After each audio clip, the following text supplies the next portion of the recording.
This week, we continue our journey along the Amazon with international expeditions. We visited a local village, got a spiritual blessing from a shaman, walked through a market like we've never experienced, and even got an aerial view of this amazing place. I'm Dennis Osorio, expedition leader with International Expeditions, and you're watching All Aboard TV. I'm Rob Stewart. And I'm his wife, Carrie, and we're professional cruisers. And yes, that is a real job. We spent over 100 nights at sea. We even got married on a cruise ship. It's our favorite way to travel, and when it comes to vacations, nothing is better than cruising. Before we start, here are a few of the surprising facts about the Amazon River Basin. It contains over 2/3 of all the unfrozen fresh water on Earth. The water level fluctuates as much as 40 feet between the wet and dry seasons. It produces over 20% of the Earth's oxygen. Our typical day started with an old-fashioned wake-up call as early as 6 a.m. No alarms, no phones, just a knock on the door to get us going. Old school. This early in the morning, the weather is cooler and the animals are just getting their day started, so there is a lot of activity at this hour. The number and variety of wildlife we saw was incredible, and thanks to our guides and our checklists, we were able to keep a running tab on what we saw and where. 5 species of monkeys, sloths, pink and gray dolphins, reptiles, fish, and more birds than we thought possible. We saw 112 different kinds of birds. The coolest was a prehistoric bird called the Watson. It's part of the oldest living line of birds, dating back to around the time of the dinosaur extinction. The Amazon River Cruise wasn't just about seeing the rainforest and all the wildlife. It was also about immersing ourselves. Our guides are experts regarding the local culture, and it was very humbling to not only learn how people live along the river, but to actually get invited into their homes where we could hear their stories firsthand. It was impressive to see how they lived in houses that are basically raised platforms on stilts, with a thatched roof and no electricity. Cooking on hot coals and surviving on just what they can grow and trade for truly makes you appreciate the comforts that we take for granted every day.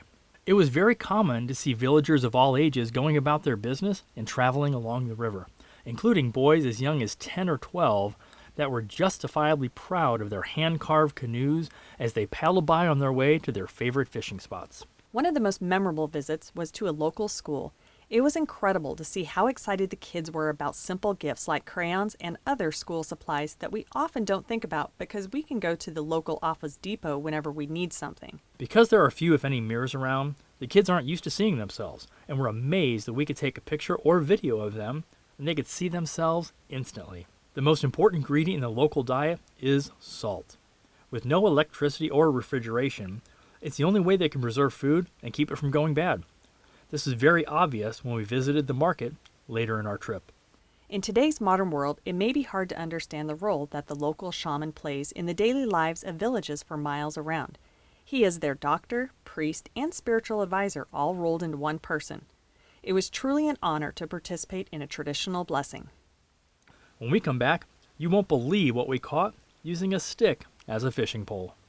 We can't thank International Expeditions enough for introducing us to the Amazon River.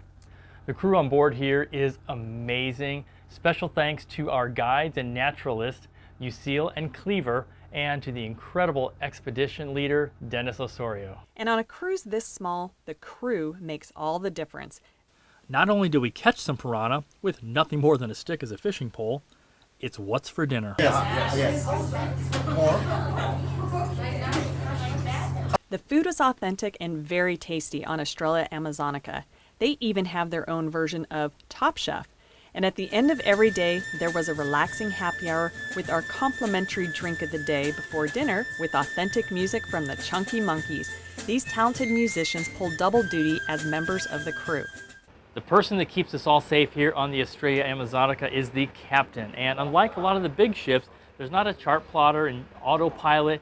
He is steering manually all the time because the Amazon is so dynamic, you never know how deep the water is going to be. So you can't just set it on autopilot and kick back and enjoy a cup of coffee. You have to constantly monitor the depth. So when I was offered a chance to steer the ship myself, I was totally psyched until I realized there's no power steering on this ship. The captain's arms were huge because autopilot just doesn't exist here, and it's harder to steer than it looks. Something that we were excited for the whole cruise was the chance to kayak on the Amazon River. What added to the excitement was knowing all the different kinds of fish and reptiles that we were learning about could be just a few feet from us as we paddled down the waterways. On the last day before returning to Iquitos, we ventured ashore in the town of Nauta, which is by far the largest town in the area and its commercial hub. People come, mostly by boat, from all over the region to buy and sell their goods and to get fuel for anything that needs it. Because there is no way to keep food fresh other than salt, the locals shop at the market just about every day, not like the 1 to 2 times per week like we do here in the States. Cars are few and far between here, but motorized three-wheeled cabs are everywhere, and they're commonly called tuk-tuks. Check out how we were chauffeured back to the dock. The excursion that really put things into perspective was a float plane flight high above the river. Every single place that you look is part of the Amazon basin. You can't travel along the Amazon River and not have it change you.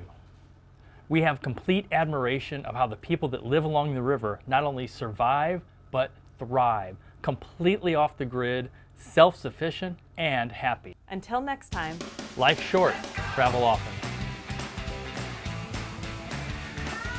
Go to allaboardtv.com to see the baby turtles and see what happened to Rob when he tried to feed this monster.